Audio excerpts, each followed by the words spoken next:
Okay, good evening, everyone. I think we'll get started with just some opening remarks and some housekeeping items before we jump into this evening's open house. Really appreciate everyone taking the time out of your day to join us this evening for this public open house where we're presenting the final draft zoning bylaw for the countryside. Certainly one of many sessions that we've held over the past year, and looking forward to having a great discussion and presentation this evening. So just before we get started, and just to familiarize everyone with how the session will go today, as a note, this meeting is being recorded, and so a recording will be posted online afterwards. So if you missed anything or would like to share this with your best friend or neighbor afterwards, you can certainly do that. During the session, we do ask that you remain muted, and then once you get to the Q&A period, you'll have the opportunity to raise your hand or indicate in the chat box that you'd like to speak. And at that time, you can unmute yourself and ask your question or share your comment, and we'll get you an answer from staff, the project team, to that question. We'll be doing the Q&A at the end of the session, but at any time during our presentation, feel free to use the chat box at the bottom of your screen and the little chat icon to share your ideas, questions, or thoughts, and we'll answer those in the order they come in once we get to the Q&A session, and endeavor to get responses back. Just a note that when you are using the chat box, to select the everyone option, and that allows you to send a message to everyone who's in the room, and so that we can all see it and acknowledge your question. So before we jump right in, I'm going to pass the floor over to Kristen Harrison at the Township to provide a few introductory remarks. Kristen. Thank you so much, Matt, and thank you everyone for joining us this evening. I'm Kristen Harrison. I'm a registered professional planner and I'm a manager of policy planning at King Township. We're joined this evening on the call by Mayor Pellegrini, as well as Councillor Schaefer and Councillor Eek are here this evening, so thank you all for joining us. Also on the call we have Stephen Naylor, the Director of Growth Management Services, Jamie Smythe, the Manager of Economic Development, and Nancy Cronsberry, the Manager of Bylaw Enforcement on the call. So thank you everyone for joining us. And we look forward to hearing some thoughts and ideas about the draft bylaw. We're excited about this draft bylaw. And this is one of the Township's primary tools that the Township will be using to implement our official plan as it translates those high-level policies into the detailed lot and building requirements for each property in the township. And we'll also be using this bylaw to really implement the agricultural system in the township. The bylaw will also help to bring our vision of the hamlets into effect. So we look forward to hearing your thoughts on the bylaw, and I'll turn it back over to Matt.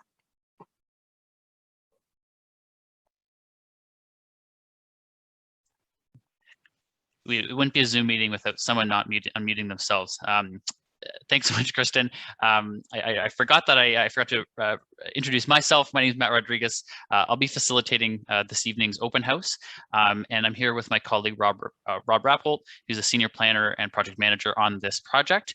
And I'm going to pass the floor over to Rob in a moment to walk through a presentation. But first, just a brief overview and agenda for this evening's presentation. We want to provide an overview of the process to date. As I mentioned, we've been going at this for a year and a half or so, and since then we've had a number of engagement opportunities and a couple iterations of the bylaw, and we want to provide an overview of where we've been and where we are today. We also want to provide an overview and summary of the engagement that we've completed so far and some of the key things that we've heard. For those who might be new to this process, we want to certainly establish a foundation of what a zoning bylaw is and does. And then we're going to walk through the structure of the zoning bylaw. So what are the key sections that are in the bylaw and what they relate to? A key portion of this evening's presentation is where we'll be walking through what has changed in this final draft of the bylaw. So we'll be noting what we've heard or some of the direction that we received either from members of the public, stakeholders, staff, and council, and then acknowledging what has changed in the bylaw, some of the key things that we've done to respond to those changes.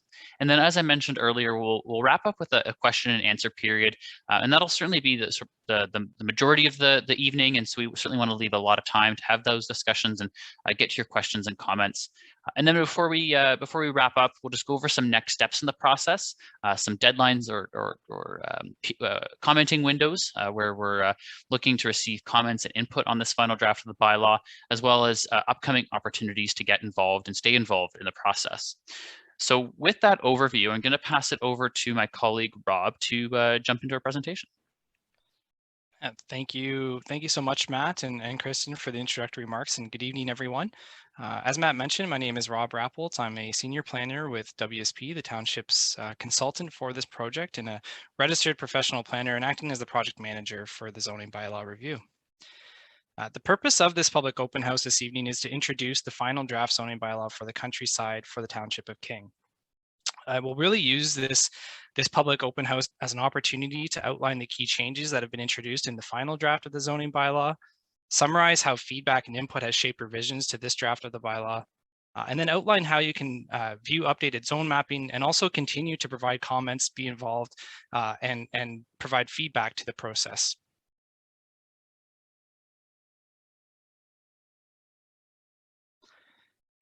The purpose of the zoning bylaw is really tied to providing a comprehensive update to zoning bylaw 7453, which currently regulates land use in the countryside area of the township. This project is the first comprehensive review of bylaw 1974-53, which is now nearly 46 years old. And on that basis, the project is really intended to review and update the countryside area zoning within King Township, address the issues, opportunities, and recommendations of the discussion paper, and importantly, implement the township's new official plan and conform to that new policy framework. The countryside area is largely comprised of the hamlets, rural areas, and agricultural areas, shown in yellow on the map on the right-hand side of the slide. And this is the area that we refer to as the countryside area. Notably, it does not include the communities of Schaumburg, Nobleton, or King City. Process began in 2020 with phase 1, which included a background review and discussion paper, and concluded in December of that year. Ways that the community were engaged was through public open houses, updates to the project website, and a presentation to council. Phase 2 included preparation of the draft rural zoning bylaw, which was issued in June of this year, and phase 2 concluded in August of 2021 or this year. Topic-specific workshops were held, public open houses were held, updates to the project website, and stakeholder meetings were also held. Phase 3, which is the phase that we're in now, includes preparation of the final rural zoning bylaw and is anticipated to conclude in early 2022 with council adoption. Continued opportunities for engagement and consultation in the project will occur through this public open house this evening, of course, the statutory public meeting, continued updates to the project website, and the council meeting for adoption.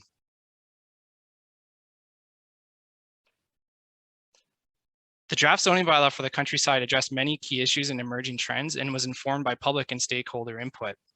It was the first iteration of the zoning bylaw for the countryside and was largely informed through the discussion paper, which was prepared in the fall of last year. And subsequent to that, the public open houses that were held in December of 2020. We also held 2 topic-specific zoning workshops in April of this year, focused on the hamlet and agricultural areas within the township, as well as undertaking one-on-one stakeholder meetings and an update to Township Council in May of this year. As an outcome of those consultation engagement activities, we released the draft zoning bylaw, which included several additional opportunities for public and stakeholder consultation. This included a pre-recorded launch video in June, public open houses that were held over the summer months of July and August, and additional one-on-one stakeholder meetings that have been held this past fall. Before I go any further, I think it's really important that we all understand what a zoning bylaw is and how it functions. A zoning bylaw effectively establishes provisions that regulate the use of land in such things as the size, height, and location of buildings and structures within the township. This includes, for example, building building height and massing, setbacks or building location, driveways, parking, and loading requirements, lot size and width or frontage, lot coverage, and accessory structures such as decks and sheds. Zoning bylaws also divide the township up into various zones, which I'll discuss in more detail in the following slide. The zoning bylaw structure is organized into 11 operative parts and 1 non-operative part. The non-operative part is referred to as the preamble, and it's at the very beginning of the zoning bylaw document. It effectively serves as a user guide to assist with interpretation, administration, and how to navigate the zoning bylaw as well as the schedules and mapping. Part 1, the first operative part of the bylaw, is administration, and it includes provisions that serve administrative purposes, such as establishing penalties where there's contravention of the zoning bylaw, as well as clauses to govern how the zoning bylaw is interpreted and administered. Part 2 is definitions and includes all of the definitions for the defined terms throughout the bylaw. It's a very important interpretation function of the overall zoning bylaw document. Part 3 includes general provisions, which apply depending on the proposed use or on the characteristics of the context or where the lot is located within the township. Part 4 establishes the parking and loading requirements, and Part 5 establishes the zone classifications and zone maps and is closely associated with Schedule A of the zoning bylaw or the mapping of the zones throughout the township. These maps organize the township or the countryside area of the township into various zones, which are established through 6, 7, 8, and Part 9 of the zoning bylaw. This includes the hamlet zones, the rural and agricultural zones, the Oak Ridges marine zones, and other zones. Part 10 of the zoning bylaw includes the exception zones, which are an outcome of a comprehensive exercise that the project team undertook, and I'll discuss that in more detail in the next slide. Part 11 includes provisions that bring the zoning bylaw into effect and are largely there as administrative function as an outcome of the adoption of the bylaw.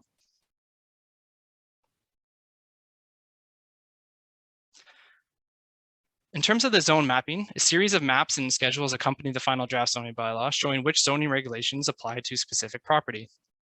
Schedule A shows the zones in accordance with Part 5 of the zoning bylaw. Schedule B identifies further regulations that apply to certain properties. This includes Schedule B1, wellhead protection areas, and Schedule B2, prime agricultural areas. Schedule C relates to various regulations of the Oak Ridges Moraine, including Schedule C1, ORM area of influence, Schedule C2, ORM landform conservation area, Schedule C3, ORM areas of high aquifer vulnerability, and Schedule C4, ORM wellhead protection area. For the purpose of interpreting the bylaw and understanding the various restrictions and provisions, it's very important that all these schedules be referenced, as well as Part 3, general provisions of the bylaw, and the zone parts themselves.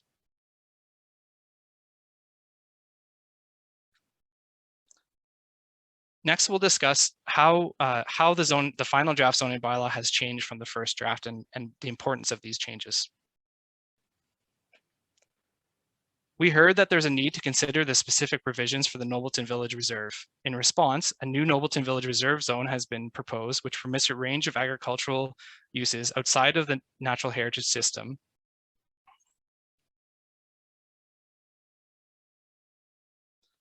We also heard there's a need to implement the hamlet institutional land use designations of the official plan. In response, a new hamlet institutional zone is proposed that permits a range of scaled institutional uses oriented towards the hamlets, such as public schools as shown here.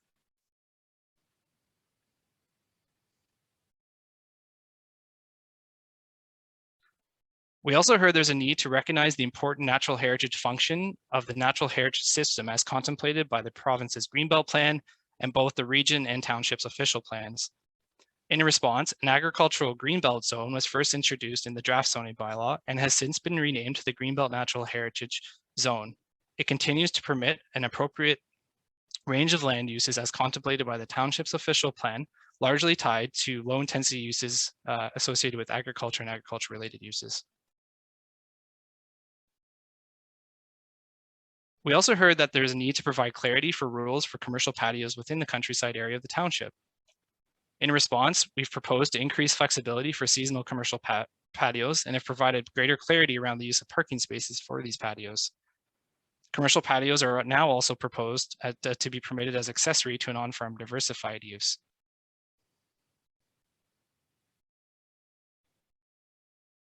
Several other changes have been introduced or proposed as well, based on comments from township staff, stakeholders, and community members. This includes greater clarification in the calculation of height, as contemplated through the definition of height in the zoning bylaw, greater flexibility for online retail uses as home occupations, garden suites permitted as temporary use in any hamlet residential or hamlet rural zone. We've also proposed that drive-throughs no longer be permitted within the countryside area in accordance and in conformity with the township's new official plan. Revised and updated many definitions for clarity and to align with provincial, regional, and local plans and policies. So a great deal of attention has been placed on parts 2 and 3 of the zoning bylaw. And then exception zones have been comprehensively reviewed and incorporated, and I'll speak more to that on the following slide.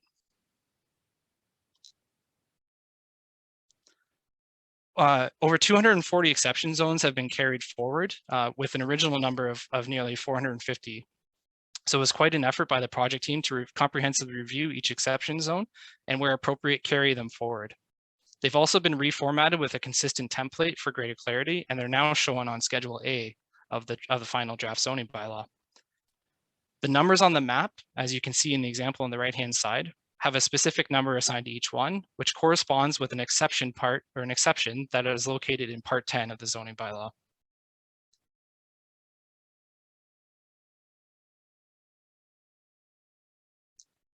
You can view the draft zone mapping online via the interactive map or the PDF map, both of which are available on the Speaking Project webpage. For the interactive map, you can also search by address and you can leave a comment on a specific property.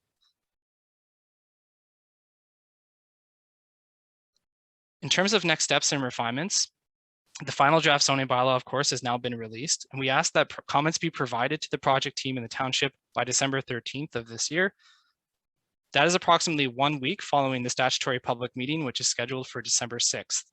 Comments received will then be taken into consideration by the project team with refinements made for the final zoning bylaw, which is anticipated to be presented to council for consideration for passing in early next year.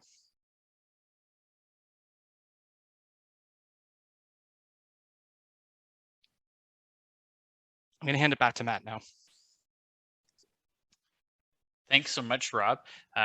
Certainly a crash course in all things zoning on those slides, and all the changes that have been made, some of the new things that have been introduced, and some ways to learn more about it, how you can find the information and the zoning that applies to your property. So as I mentioned at the beginning of the presentation, we certainly want to give lots of opportunity this evening for questions or comments. And so now's your chance. And so if you'd like to ask a question or share a comment, you can raise your hand, or you can use the chat box feature and make sure it's selected to everyone so that I can see it at least, and make sure that I call on you, and we can certainly work through all those questions and comments that are received. So feel free to pop your hand up, and when called upon, you can hop off mute.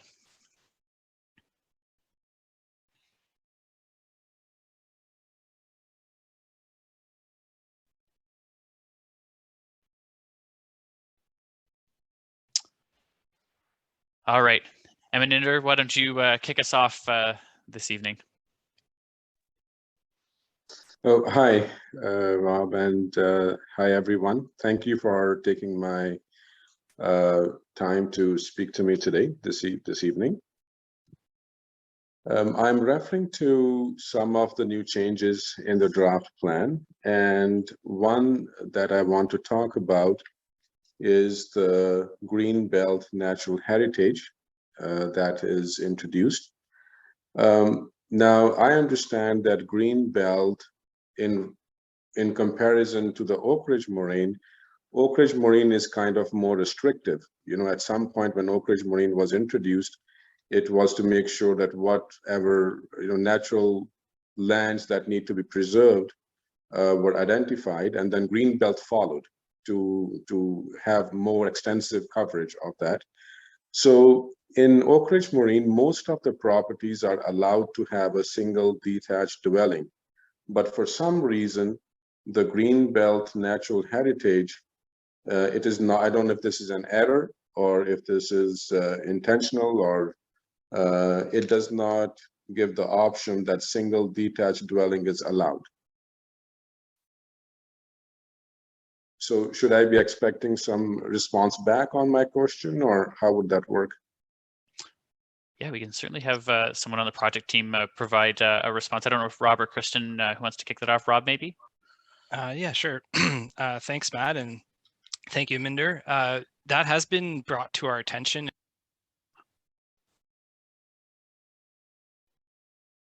Sorry, I just was muted, I think, inadvertently.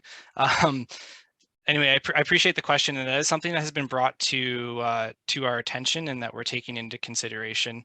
I do anticipate that that there'll be further discussion on the single detached dwelling, and certainly happy to have a follow-up discussion.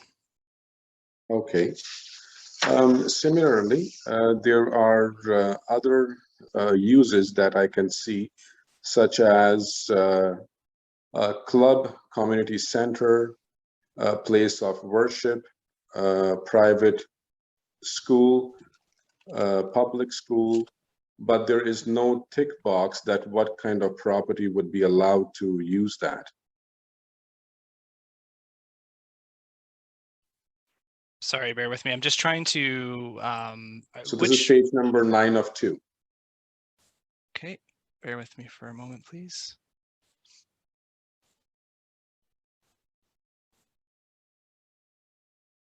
Chris, I'm not sure if you have the answer on hand or not, but I'm just bringing it up here, scrolling to it now.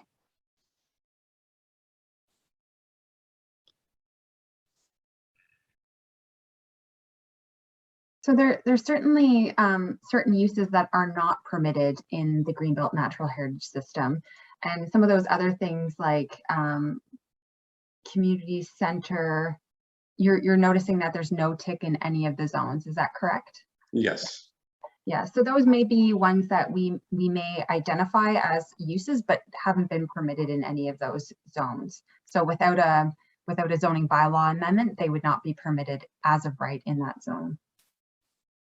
Okay, I was going through the Greenbelt 2017 document this afternoon to see what does Greenbelt, the provincial policy, allows or permits. So in that, I see that these uses are kind of permitted. So is there a reason why the township doesn't want to identify them at this time? Did you want me to take that one? Yeah, sure. No, okay, go ahead. Okay, I'm just gonna, maybe I'll let you follow up, but sure. So the Greenbelt plan, it does permit certain uses in certain land use classifications. So in the rural area, certain uses may be permitted, whereas in the prime agricultural area, there aren't as many permitted uses. That land is protected for agricultural purposes. So in the rural area, there may be a little bit more flexibility, but in the prime agricultural area, it's very restrictive and mainly just trying to promote those farm uses. I was actually referring to the prime agriculture uses of Greenbelt. So I was not referring to the rural uses, but in the prime agriculture uses of the Greenbelt. So when I looked at it, if you need, I can email you the page number that I was referring to in that.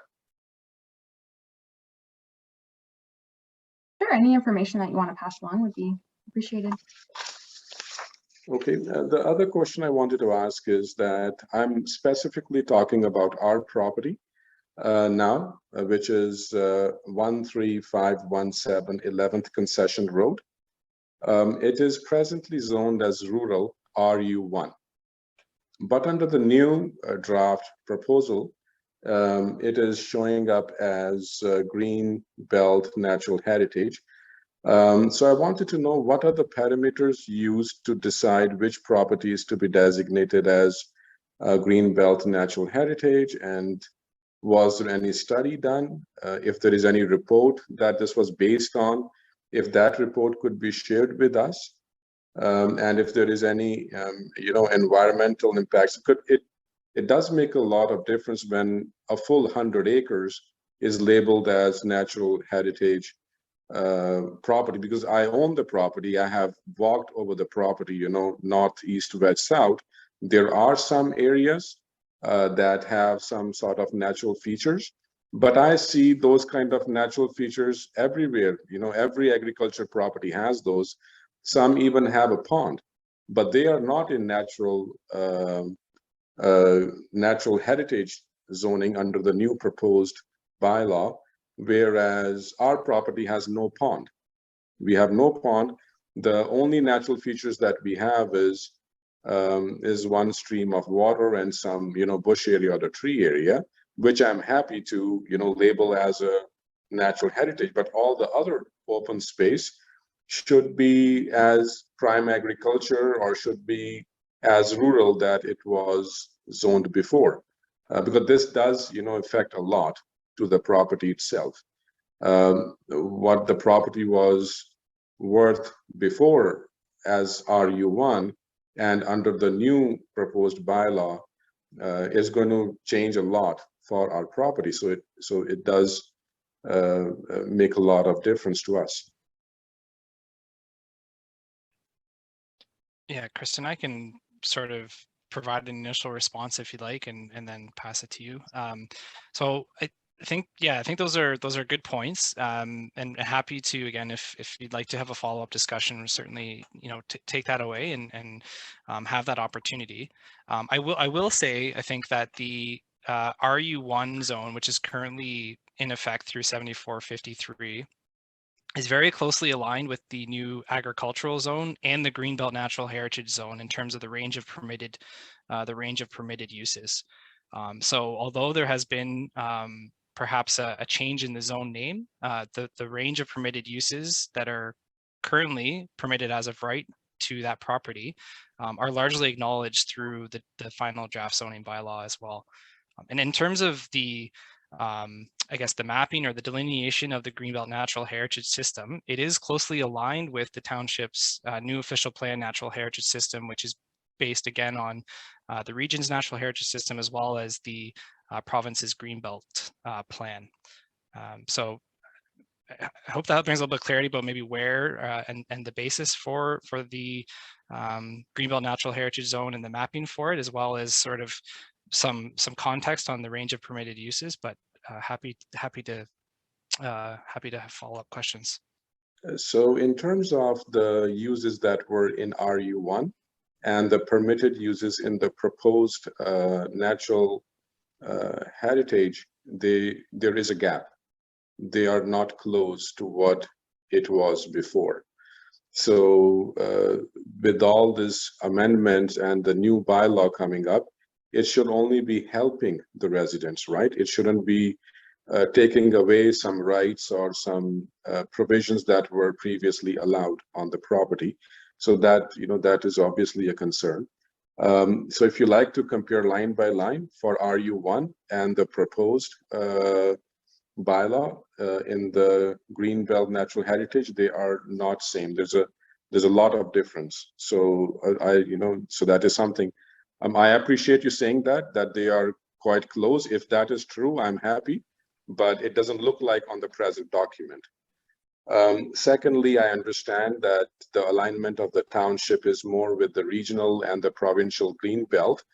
However, when a province or the region does, makes any proposal or they do it on a large scale, they probably have, hundreds of acres and thousands of acres that they would designate under natural heritage and all that, in extension to the Oak Ridge Marine, which is already in place. But if we get specific to one particular lot or a property, there should be an option where if there is any assessment, any environmental impact study that needs to be done to maybe closely identify. So instead of generalizing the whole property, what I'm requesting is that instead of generalizing the whole property, we are able to identify, okay, these are the areas that are natural features and the rest of the property is just prime agriculture, just like everyone else in the neighbor. So what's happening with the address that I provided, our property is labeled as natural heritage, whereas all our neighboring properties are still zoned A, agriculture. So it seems like that for some reason, this property has been isolated in regards to all the neighboring properties and all that. Yep, Kristen, I saw you come off mute just before. I wasn't sure if you wanted to build on the conversation previously.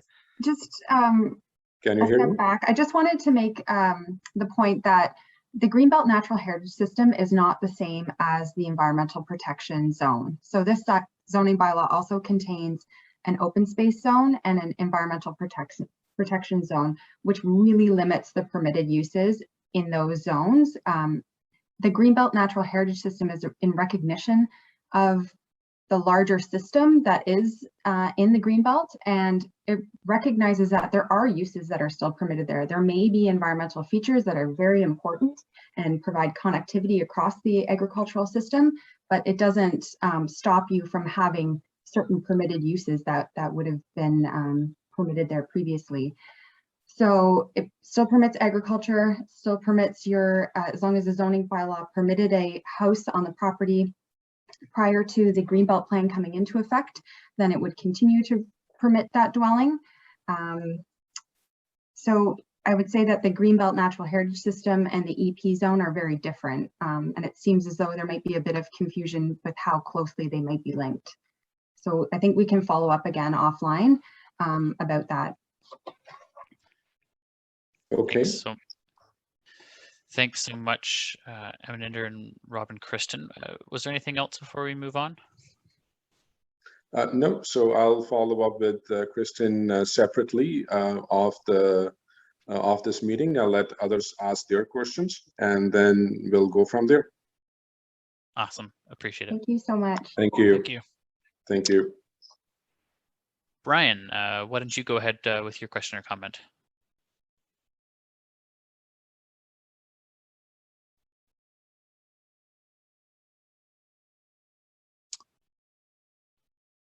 Brian, I'm not sure if you're there, but I think your hand's up.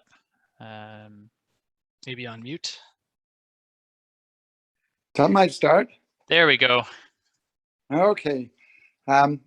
Just to give you a little background, I've been a King resident for almost 30 years. I am a geological engineer, and I've been involved in land development in King since the late 70s. And I'm a bit confused as to why a particular portion of my property on the 18th Side Road is noted as feature presentation or preservation. Since it's basically an open field, we have a couple of horses here, and it extends into my neighbor's property, who grows trees, and they're about 3 feet tall at the best. My understanding was that feature preservation is for things like wetlands and forested areas. So the question is, how do I find out how my property was rated in specific areas? I tried to get to Kristen, but I was unfortunately unable to get a response back to answer this offline. Kristen, I don't know if you want to. Yeah, I'm sorry, Brian, that I wasn't able to get back to you. So we do have the 18th, and I think the Oak Ridges Moraine Feature Protection Zone. This is something that we've carried forward from the bylaw in 2005-23. So that was our moraine conformity bylaw that we did back, the township did back in 2005. So on the Oak Ridges Moraine, we really just carried that forward. And that may have been as a result of an environmental feature being identified on either your or your neighbor's property.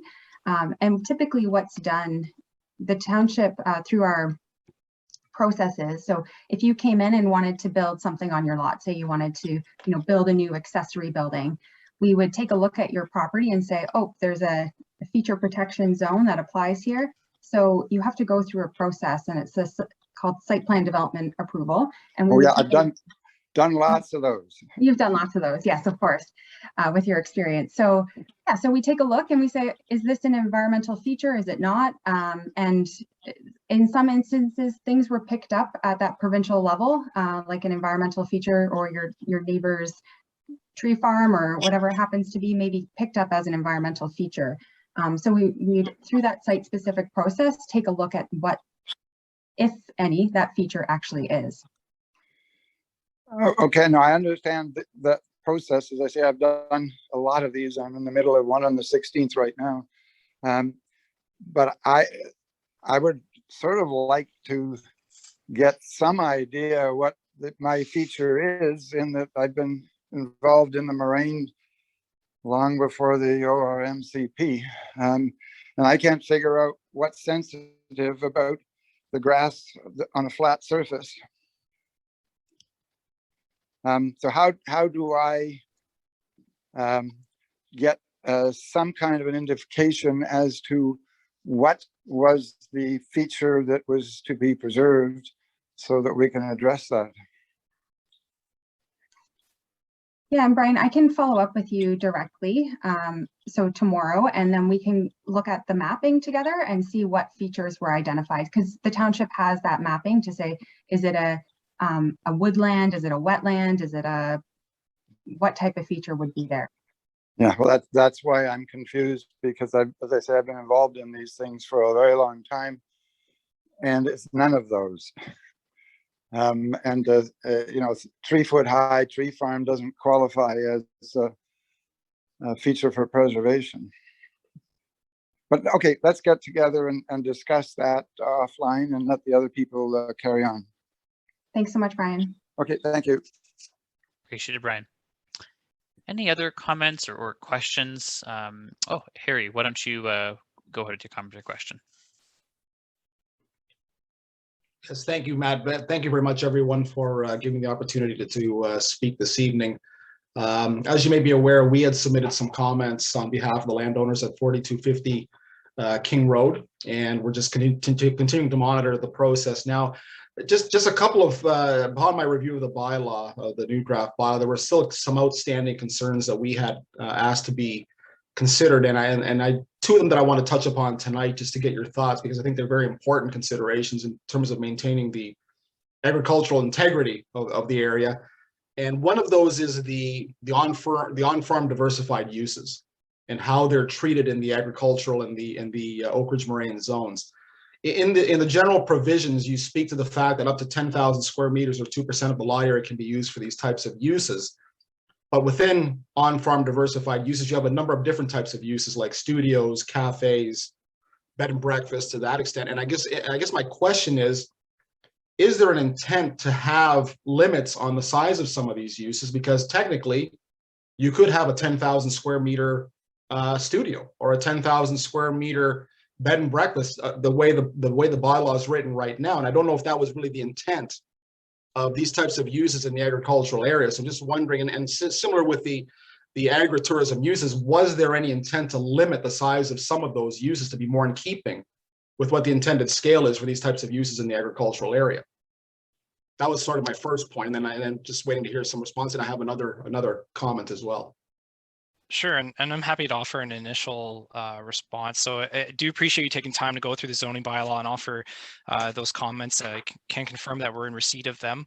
And I think there was certainly an intention to provide greater economic opportunity within the agricultural areas, and taking a more refined approach to on-farm diversified uses and agricultural related uses. But I think your point is well taken, and something that we can certainly look at closer in terms of ensuring that the intensity of the use is appropriate given the agricultural context of where those uses are contemplated as being permitted.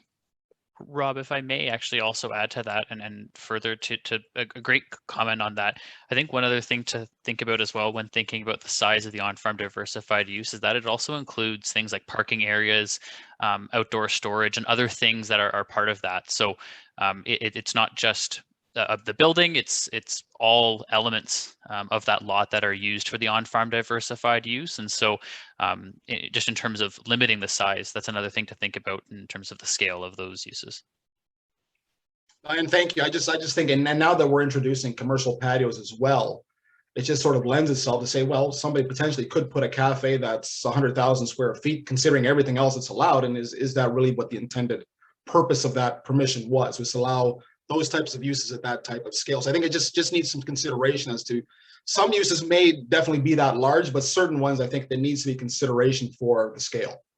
You already have a cap on home industry uses at 100 square meters, so maybe there needs to be consideration for other similar type uses to have that restriction as well, as on-farm diversified uses. If I recall correctly, the comment may have even offered perhaps a maximum area, 0.2 hectares or along those lines, but I think it's certainly something that we can, as a project team, take away and give some further consideration to. Great, thank you for that. And then the second one, and this one relates to open storage. I think right now in agricultural areas, it is considered an accessory use. But the way the general provisions are worded, there is a clause in there that allows up to 50% of the land to be open storage, but that clause has been waived for agricultural zones. So technically you could have open storage beyond 50%. And that suggests to me that once you cross that threshold of 50%, you're no longer really an accessory use. And I think, Rob, that may be where there's some confusion. I think that the 0.2 hectares was more limited, I think, to the open storage for agricultural zones. That was our recommendation. Okay. To, again, maintain the integrity of what the agricultural lands are intended to be and to not have an overabundance of open storage that could be uncontrolled and cause other impacts on abutting landowners. Sure, and I think no, I think point's well taken, and certainly not the intent of the zoning bylaw to enable sort of that condition to occur. I was just looking off screen because I was looking at the zoning bylaw. It is identified as a specified accessory use. Open storage is within the agricultural areas, so there is a clear intent of the zoning bylaw to treat open storage as an accessory use, meaning that it must obviously be accessory both in scale and intensity and purpose to the principal agricultural use. But again, I think it's a good point and certainly something we can look at. Great, thank you very much. And then just in closing, just a couple of questions, I guess, are asked. Is that is it possible to get a tracked version of the second draft? I think that would be helpful to sort of compare what the changes were from the first draft. Especially with the number of comments we made. I just wanted to just make sure that where the changes were, if there's any other comments we wanted to add. And second to that, will there be sort of towards the end of the process, will there be a sort of a detailed response to the comments that have been provided?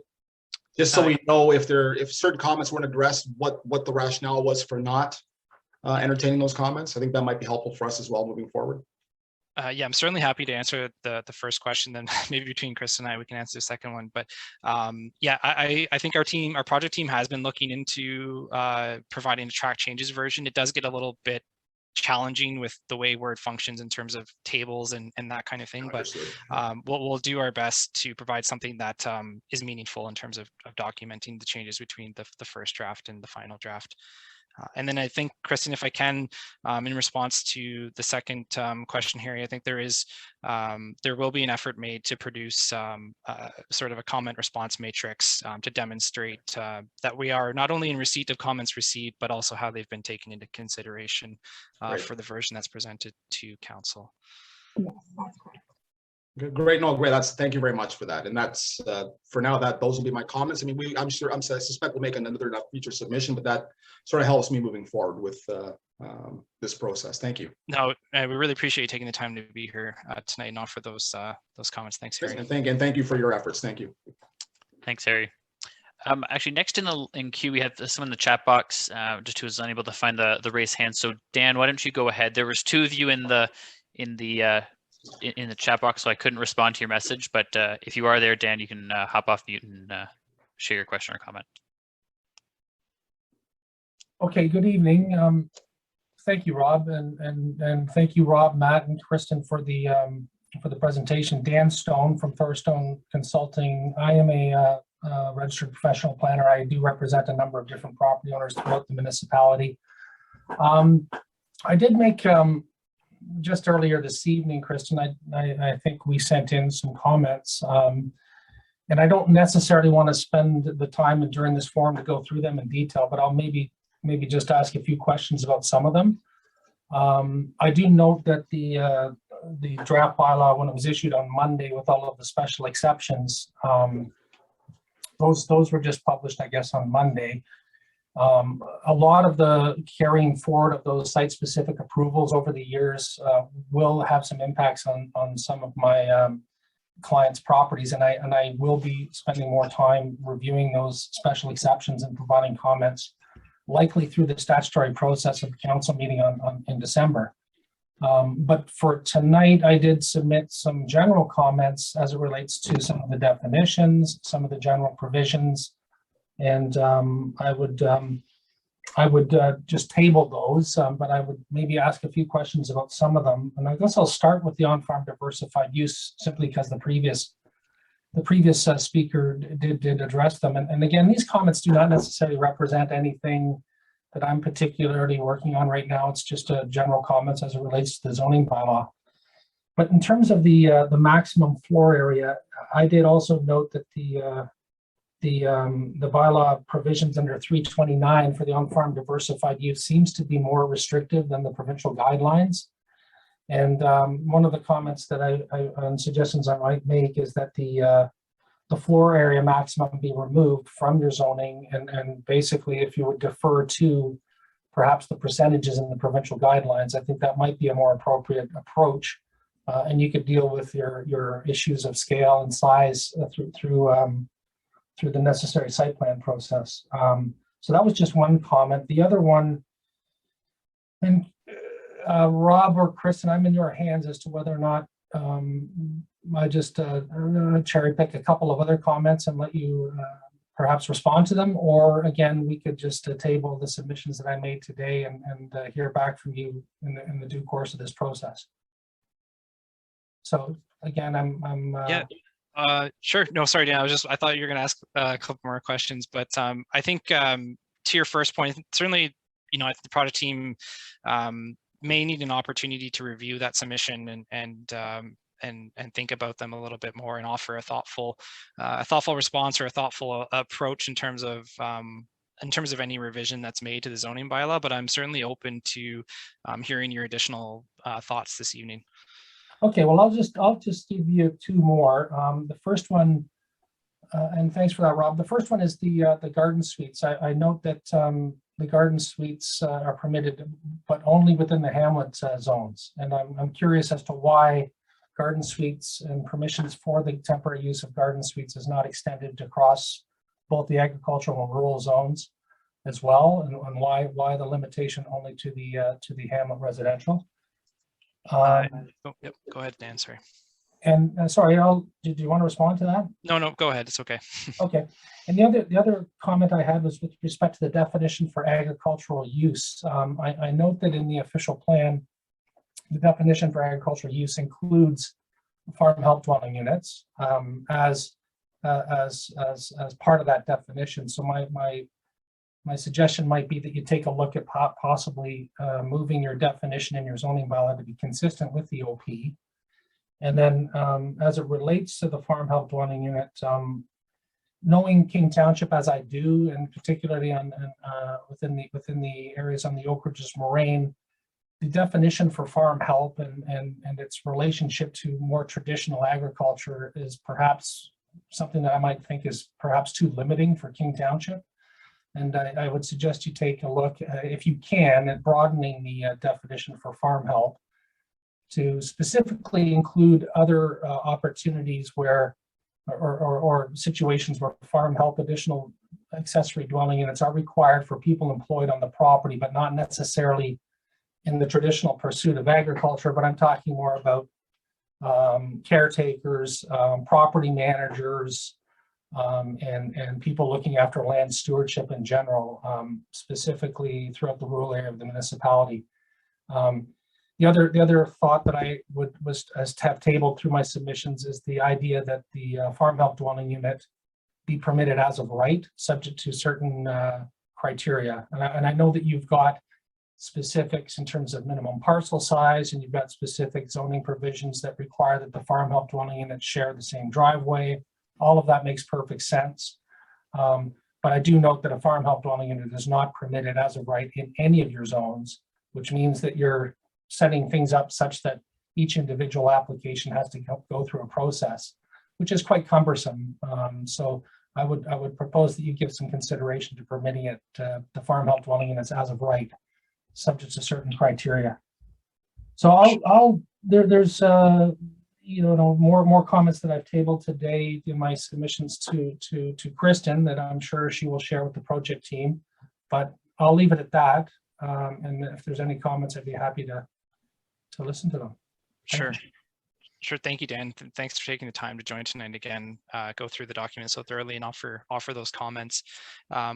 I think we've certainly heard throughout this process the importance of farm help dwellings and the role they play in supporting the agricultural economy and the community within the township. So we've really made a concerted effort to think carefully about the zoning approach for farm help dwellings. We're also cognizant of the fact that there is a bylaw that the township has passed previously with regards to farm help dwellings. So there was an effort made there too to ensure that there was alignment between that existing bylaw as well as the framework that's proposed through the zoning bylaw, the proposed zoning bylaw, I should say. And also cognizant of the fact that there's policy within the official plan that we need to ensure that we conform to and implement as appropriate through this document. So I certainly appreciate the comments, and we can take that away again and look at that approach more carefully and certainly welcome input on that. I will note that seasonal farm help dwellings are permitted as of right as a specified accessory use in the agricultural specialty crop or AS zone, as well as, sorry, just bear with me because I'm scrolling the document. There is a second zone, I believe, but anyway, we can follow up on that. But yeah, the seasonal farm help dwellings are permitted as of right in certain zones. Yeah, we can respond more thoroughly, Dan, offline as well. And yeah, Dan, and actually, I was also just going to add to the garden suite piece as well. There is a policy in the official plan about where garden suites are permitted within the rural area, and so we have implemented the policies for garden suites, and also would add that there are additional permissions for additional residential units in the rural area, including within the agricultural zone. So in terms of providing perhaps more housing flexibility and some housing options, there are those options available. And if you wanted to ask a follow-up, by all means, Dan, go ahead. Okay, thank you for that, Matt. Yeah, just one follow-up, and I'll ask this question because I know that Councillor Eek is on the call. I do represent two landowners on the Highway 11 corridor between Bathurst and Bradford. And I do note that, as I understand it, there is an approved policy in the new official plan that calls for a special study for the corridor. I am a little concerned about the zoning approach that is being presented for a lot of the properties that are fronting onto Highway 11, a lot of which, many of those properties enjoy a wide range of existing permissions under the Highway Commercial C2 zone. And I do note that the proposed zoning bylaw is proposing a rural commercial zone that would only permit the uses that exist on the properties. And I have a question about how that gets implemented in terms of how is existing defined. And I can think of a couple of properties that are not currently being used. I mean, Joe's Garden Center might be an example. I'm not representing that particular property, but I noted that it's not currently being used as a garden center, but it does have full C2 commercial zoning now that would allow it to be repurposed for any number of different appropriate highway commercial uses, but I don't think that would be permitted under the new zoning bylaws. So I think my comment along that line would be maybe some flexibility could be added to recognize the existing zoning, and I think the Greenbelt plan does allow you to do that with previous existing approvals. So I'll leave that comment there. Thank you. Thank you, Dan. Thanks so much, Dan. Kim, I believe you had your hand up next. If you want to go ahead and ask your question or comment.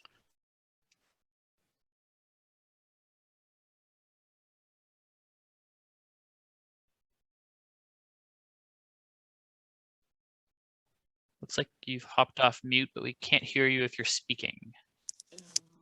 Is this better? Perhaps A little bit. Sorry. You're a bit faint. I don't know if everyone can hear you. Sorry.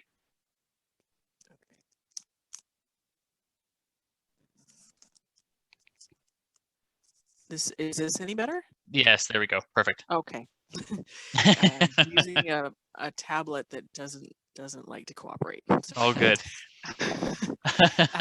So I'm the Secretary Treasurer for the York Region Federation of Agriculture, and I do apologize in not being involved previously. I wasn't aware somehow I missed the previous draft versions, and just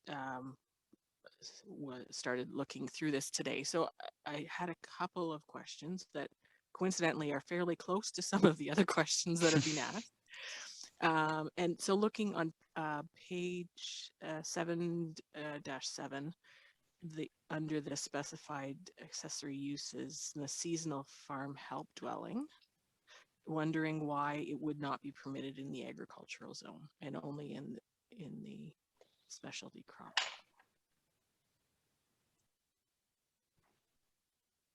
Yeah, thanks for the question, Kim. And I think that's something, unless Kristen, you know, perhaps, but it might be something we have to take away.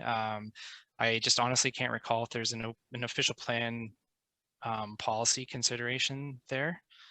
Okay, because I would. I might be able to add to that one. I think the approach has been, the township has always permitted seasonal farm help dwellings up in the Holland Marsh because the scale and intensity of the agricultural activities that are happening in that area require seasonal farm help. Whereas throughout the rest of the township, we find that we tend to have agricultural operations that require year-round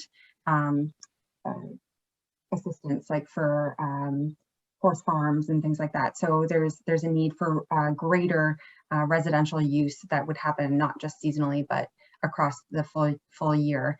And therefore that those dwellings that are needed to be there on a year-round basis and on a permanent basis go through a zoning bylaw amendment in order to be permitted on the property. Okay, and I understand that, but I know there are several examples across the region of other farms that employ temporary foreign workers and require seasonal farm help dwellings. So I would hate to see a farm that switches crops and starts a use that would require temporary foreign workers to need to go through a process that would involve extra cost or extra work, given that the use is fairly specific. And so if there isn't a need for temporary farm or for seasonal farm help dwelling because of temporary foreign workers, it's not like you would be permitting something that wouldn't fit within the criteria. Yeah, I think that's something we might need to take away and consider a little bit further. But it really hasn't been our experience so far in King that I can recall that seasonal farm help has been an issue outside of the Holland Marsh. But I'm certainly happy to take another look at it and see how we can address it for the township and where it makes sense. Okay. Yeah, I just could see it possibly coming up as there's more of a transition from more of a grains and oil seeds type farming to more near urban type agriculture. So you might have a transition of crop types to ones that need more temporary foreign worker assistance. Yep. And so then the other favorite pages, skipping down to 9-2 and -3, with the on-farm diversified uses, and knowing that the Greenbelt Natural Heritage is not included in a permitted use for the agritourism, but the farm brewery cideries, the farm produce outlet, the on-farm shop cafe are included, and so I'm just not understanding the agritourism not qualifying. Yeah, and thanks for raising that that point, Kim. It might be something that that we can take away and look closer at. I think an answer would probably benefit from further sort of evaluation of the official plan policy, as well as some discussion internally with the township. Okay. And along the same lines, the bed and breakfast would not be allowed in the Greenbelt Natural Heritage, whereas the home industry and several other, the studio, several other uses that would take a similar amount of space and impact, I guess I would say, are allowed.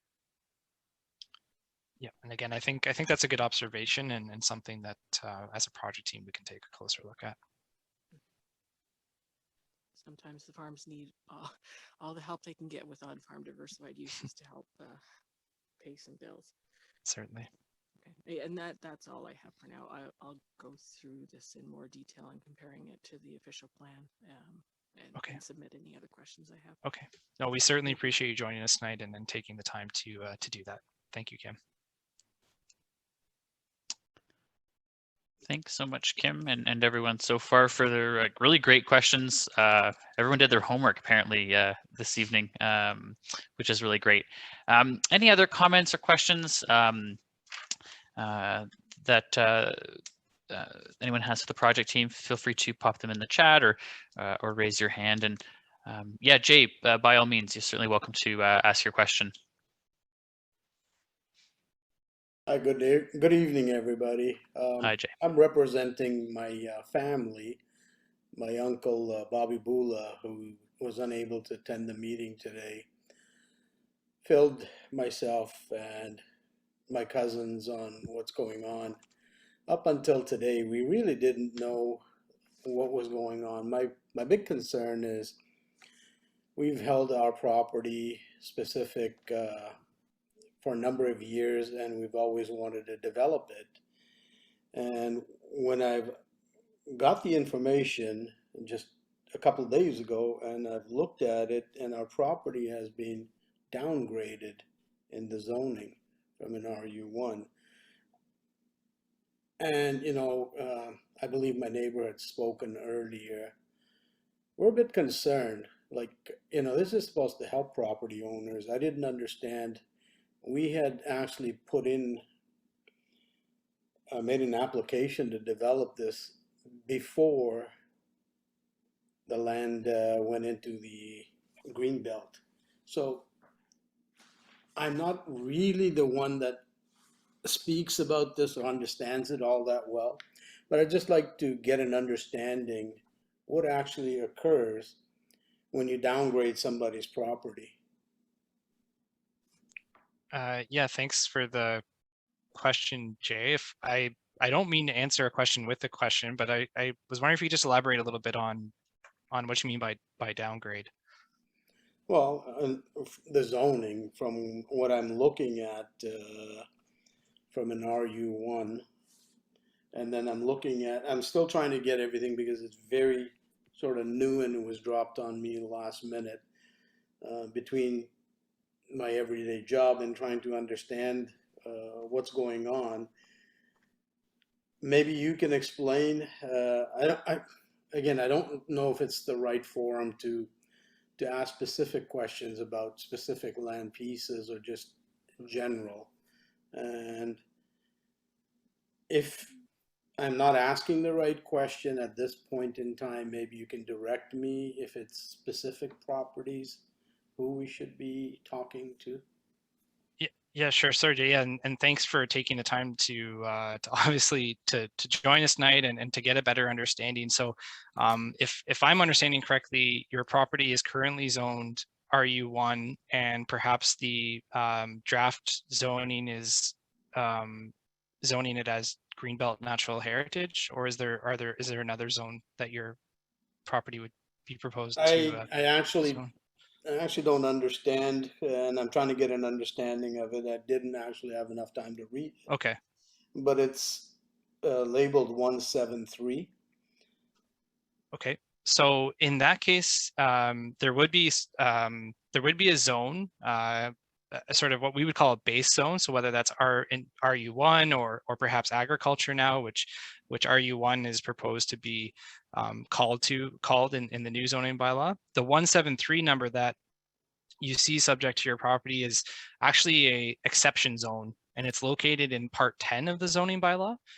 So if you were to scroll to Part 10 of the proposed zoning bylaw, which or final draft zoning bylaw, I should say, which starts on PDF page 133, and then you scroll down to 173, you would find the zone, the exception zone that's applicable to your property. And in that exception zone, there would be perhaps a list of permitted uses or specific sort of lot and building requirements that might be applicable to your property.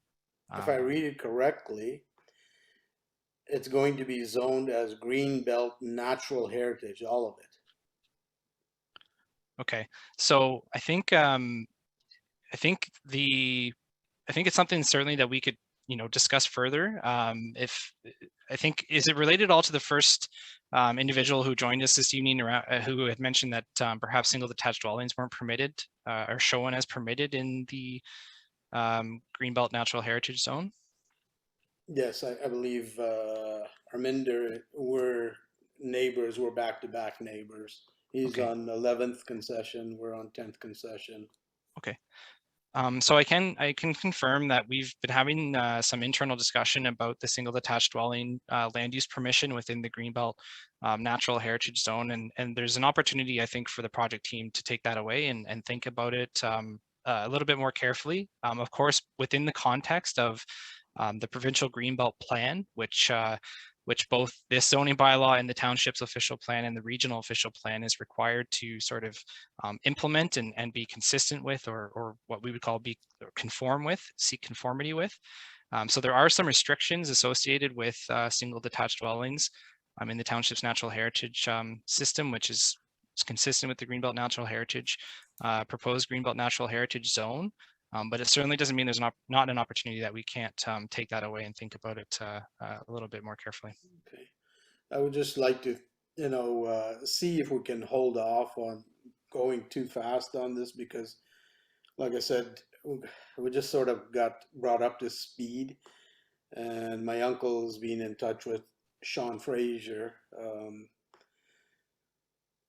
who's the director at Ministry of Municipal Affairs and Housing.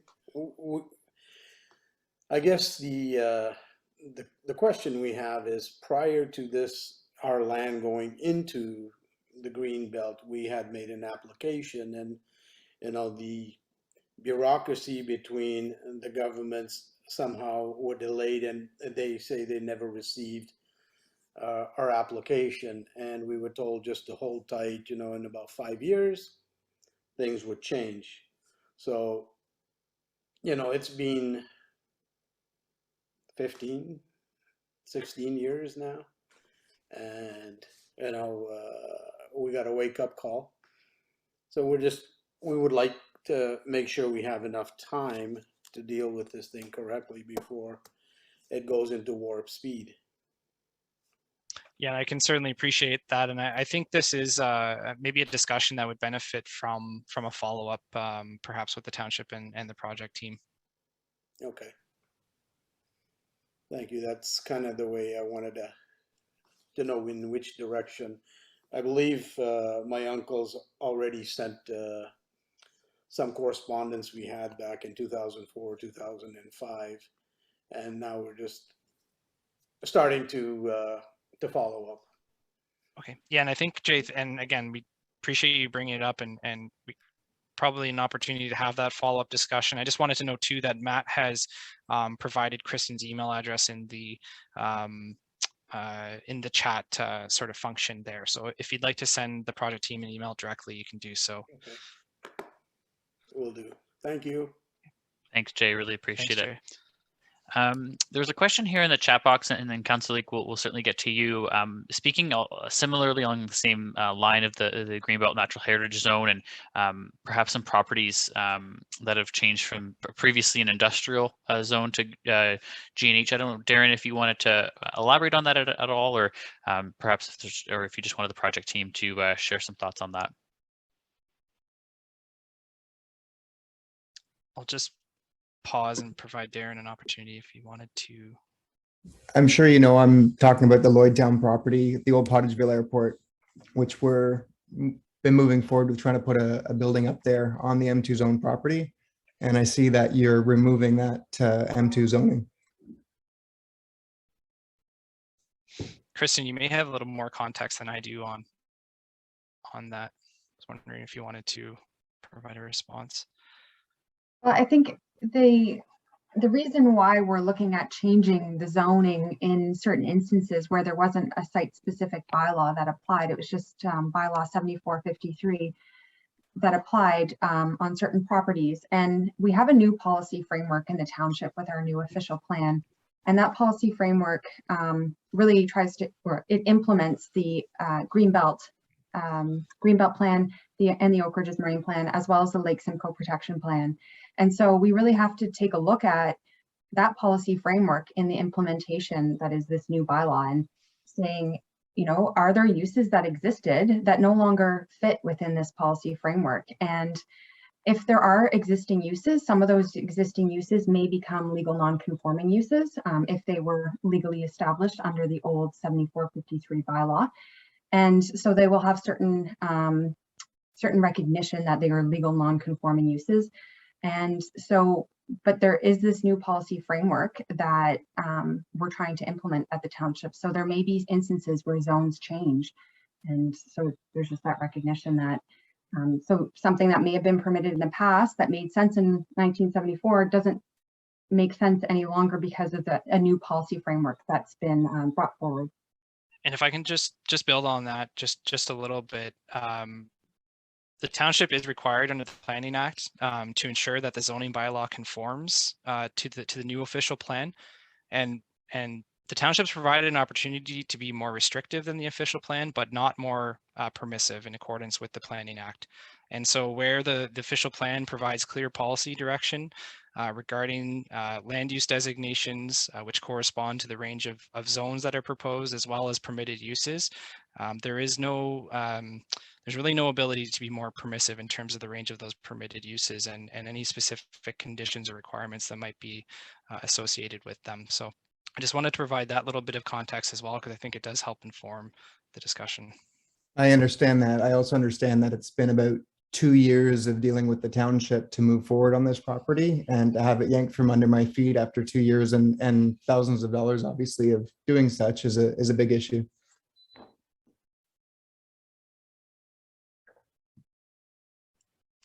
Thanks so much, Darren. Councillor Eek, why don't you go ahead? Thank you, Matt.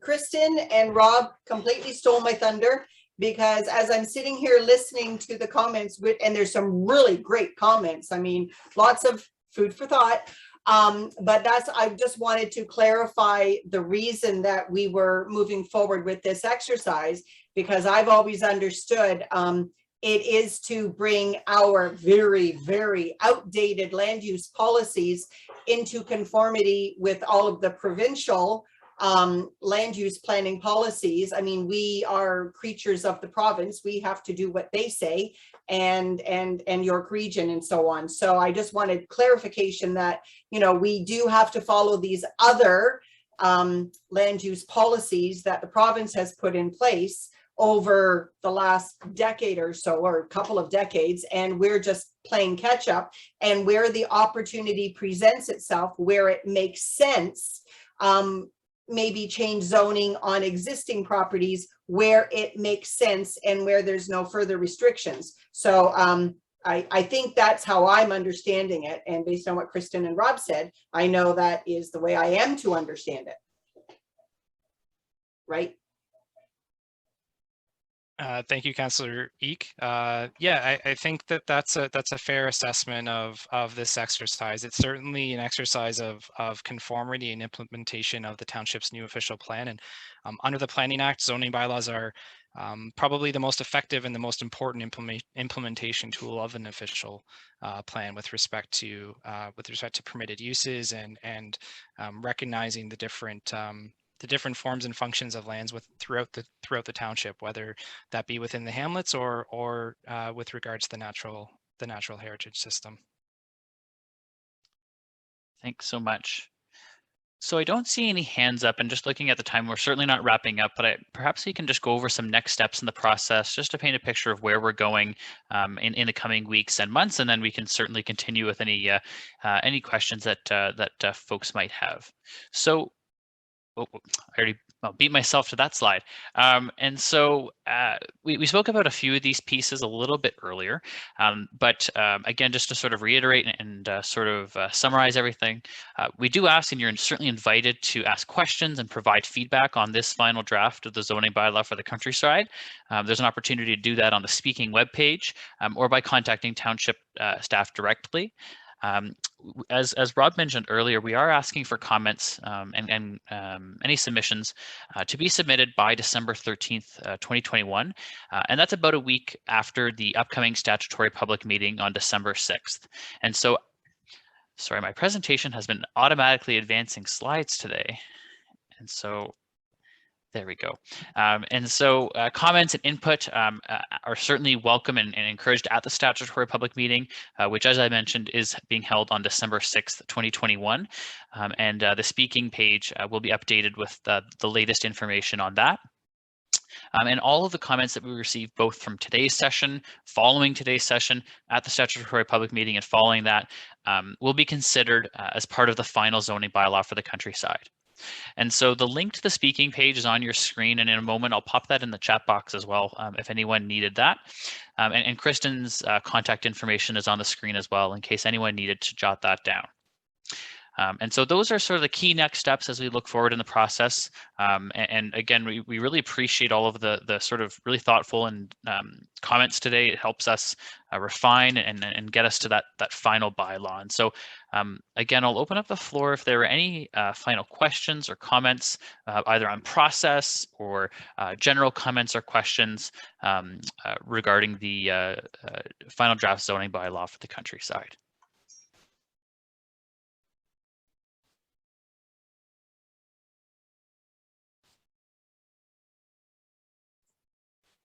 Rob, can I ask a question? Dan Stone here. By all means, go ahead, Dan. Thank you. I noticed that you've got a specific definition for the commercial patio, and there's general provisions that deal with the commercial patio. And I noticed that it's also a specific permitted use. And I would have thought that it might, commercial patios would be normally and naturally incidental and subordinate to a restaurant, and therefore you wouldn't necessarily need to have a commercial patio listed, or in the way that you've done the zoning bylaw with your tables and your dots, you don't necessarily need to have it listed as a permitted specific use. If you have a restaurant as a permitted use as of right, would it not make sense to have a patio normally and naturally incidental to that, seasonal or otherwise? Yeah, Dan, thanks for the question. It's a good question. I think the project team's approach has been to identify commercial patios as a separate permitted use, if you will, and then recognize it as a specified accessory use, because there are policies within the official plan and also intent of the project to establish sort of specific provisions and restrictions associated with commercial patio. So the way that we've approached that is to, again, identify it as a separate use and specified accessory use, so that we can treat it as such through the general provision and the provision, and sorry, the specific requirements. Okay, thank you. Thanks, Dan, and thanks, Rob. Okay, let me just flip screens here 1 second. And so, Kristen, perhaps a general question here around enforcement of the bylaw, and just sort of how the bylaw, in the future once it's adopted, how how the provisions of the bylaw are perhaps enacted, and how the tool works. You're providing insight there. Yeah, and I'm perhaps not the best person to answer this question in terms of enforcement on our bylaw. I think that's something that we would need to consult with our bylaw enforcement staff on before I provide any further response on that. But certainly reach out to me, and I can help put you in the right, in touch with the right people. Thanks so much, Kristen. Any other comments or questions? Oh, I did say I was going to put the link in the chat box, so I guess I should do that. And so in a moment, the link to the speaking page will be in the chat box, and that's your sort of central hub for all information and updates and contact information on the project, as well as the contact information that's on your screen right now.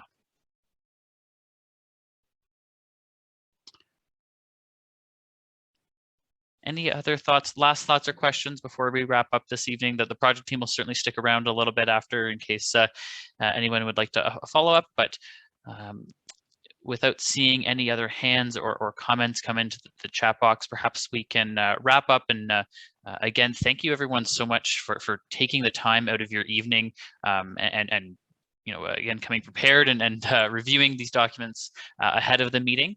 As I mentioned at the beginning, a recording of this open house will be uploaded to the speaking page for future viewing.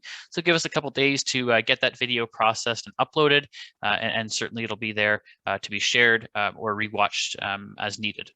If you have any questions, as I mentioned, you can email Kristen for the project team, and we really appreciate you taking the time out of your evening, as this helps improve the bylaw and improve the quality at the end of the day. And it truly is a collaborative process. So again, thank you very much, and have a great rest of your evening, everyone. Bye now. Thank you, everyone. Take care. Thanks again.